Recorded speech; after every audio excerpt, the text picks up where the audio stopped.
allez bien. Aujourd'hui je vous retrouve pour une update lecture d'été vu que je l'ai lu pendant mes vacances et c'est carrément le style de livre que j'aime bien lire pendant l'été, ça m'inspire plus. Il s'agit d'un Sophie Kinsella ou Madeleine Wickham vu que c'était son pseudo, la Madone des enterrements aux éditions Pocket. C'est l'histoire très simple de Fleur, 40 ans, belle femme, qui charme dans les enterrements, qui charme le veuf en fait plus précisément dans les enterrements, c'est son commerce à elle en quelque sorte. Le but c'est de trouver un veuf riche pour l'attirer dans ses filets et lui extorquer le plus d'argent possible. Les enterrements c'est un peu son site de rencontre si vous voulez. Pas bête. Sauf qu'elle tombe sur Richard Fevour, veuf qui finalement se rend compte qu'il ne connaissait pas si bien sa femme. Il a un héritage, des enfants, on va rentrer en fait dans sa famille, Fleur va évoluer. Bref, je vous en dis pas plus en fait pour pas vous déflorer tout simplement.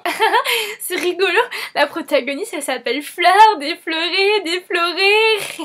Les personnages sont bien développés, voilà on a le côté moralisateur, mais je trouve qu'on s'enlise en fait dans le gnangnan assez rapidement et moi je vous avoue que à la base le personnage de Fleur, j'aurais bien aimé le voir encore plus en action en fait dans les enterrements, la voir vraiment à l'œuvre plusieurs fois avant de rencontrer Richard qui va un peu la changer dans sa manière de faire. Bon, vous en doutez, on s'en doute tous au début quand elle le rencontre. Mais justement, je trouve que ça va trop vite et du coup, on s'enlise un peu quand même dans le récit. Alors que le plus intéressant, c'est quand même ce rôle de vente des funérariums. De même, les motifs de Sam, je les trouve moyennement exploités et moyennement justifiés. Donc au début, c'est plus ou moins pour parce qu'elle a une fille, donc c'est pour l'élever. Mais la manière dont elle l'élève, c'est hyper bizarre. Et puis comment elle est avec elle, on n'a pas l'impression en fait qu'elle est proche, qu'elle est aimante, enfin c'est très particulier la relation qu'elle a avec sa fille, du coup je trouve que ça brouille ses réelles motivations à faire ça. Du coup ça casse un peu on va dire la construction du personnage. C'est vraiment que mon avis pour le coup, comme d'habitude on passe un bon moment quand même avec du Sophie Kinsella, c'est son écriture, pour les vacances voilà ça pose. C'est un update lecture assez court, je vous l'accorde.